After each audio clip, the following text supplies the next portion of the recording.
Bueno, doctores, el tema que vamos a ver hoy es luxaciones.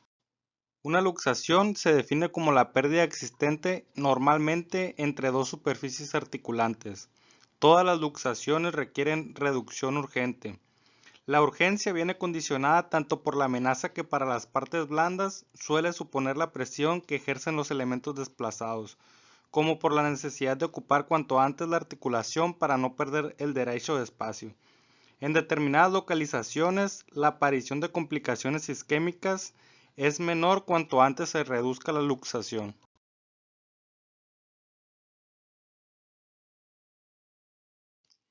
Las lesiones acromioclaviculares suelen producirse en caídas sobre el muñón del hombro, generalmente en accidentes de ciclismo o motociclismo, con descenso brusco de la escápula con respecto a la clavícula. Para valorar el grado de desplazamiento suele realizarse una radiografía anteroposterior de ambas lesiones acromioclaviculares con peso colgado de las muñecas. Debido a que la estabilidad vertical es la verdaderamente importante para la normal morfología y función de la cintura escapular, la lesión de los ligamentos coracoclaviculares es la que puede cambiar la presentación clínica y el tratamiento. Las lesiones parciales, que pueden ser grado 1 parcial o grado 2 total, el paciente refiere dolor local y radiológicamente el desplazamiento vertical es mínimo o nulo. Son esguinces acromioclaviculares y se tratan de forma conservadora con cabestrillo, hielo y analgésicos. Y en la grado 3, si la lesión se deja evolucionar sin cirugía, no se reduce espontáneamente, pero solo limita para levantar objetos por encima del nivel de los hombros y montar mucho tiempo en bicicleta o motocicleta. La indicación quirúrgica puede realizarse en pacientes con actividades laborales de alta demanda funcional que precisen trabajar con el brazo en alto, como lo son mozos de almacén, electricistas o instaladores de techo.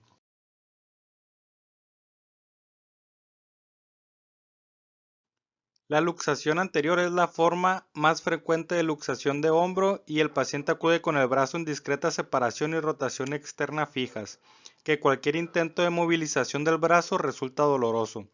En la inspección se aprecia la llamada deformidad de charretera por el afilamiento acromial que presenta el hombro al desaparecer el perfil redondeado de la cabeza humeral.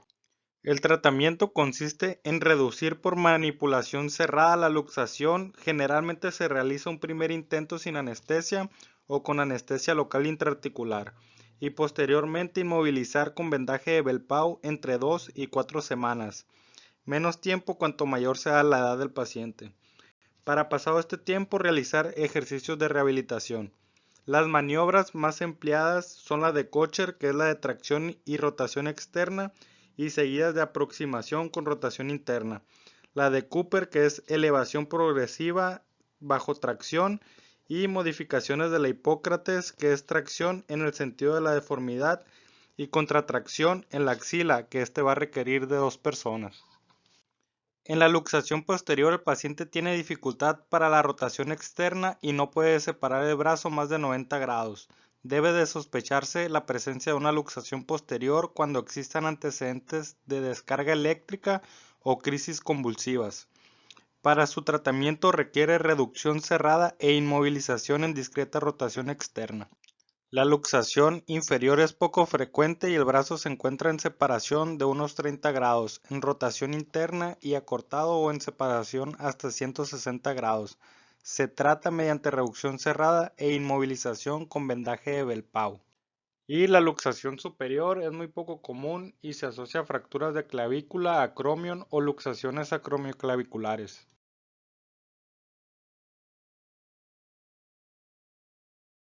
Las luxaciones de codo suelen producirse en caídas sobre la extremidad superior que desplazan el olecranon y la cabeza del radio posterolateralmente con respecto a la paleta humeral. Clínicamente, el signo típico es la desestructuración del triángulo de Nelaton que consisten en el epicóndilo, la epitróclea y el olecranon. El tratamiento consiste en reducción por manipulación e inmovilización con una férula posterior entre 2 y 3 semanas.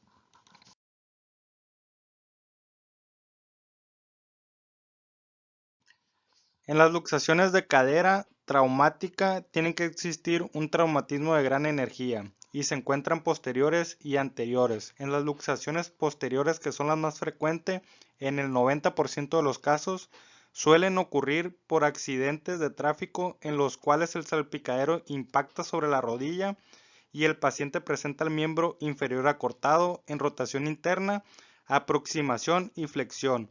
El trocánter mayor asciende y la cabeza femoral puede palparse en la región glútea, pudiendo existir una lesión asociada al nervio ciático. Y en las luxaciones anteriores, que son menos frecuentes en el 10% de los casos, el paciente presenta el miembro inferior alargado en rotación externa y discreta separación, pudiendo existir afectación del paquete vasculonervioso femoral. La luxación de cadera requiere de urgencia una reducción cerrada bajo anestesia y posterior estabilización transitoria con tracción, con carga parcial durante 2 o 3 meses. Y las principales indicaciones de cirugía en esta patología son fractura asociada del acetábulo quirúrgica, fragmentos intraarticulares encarcelados o imposibilidad para conseguir la reducción cerrada.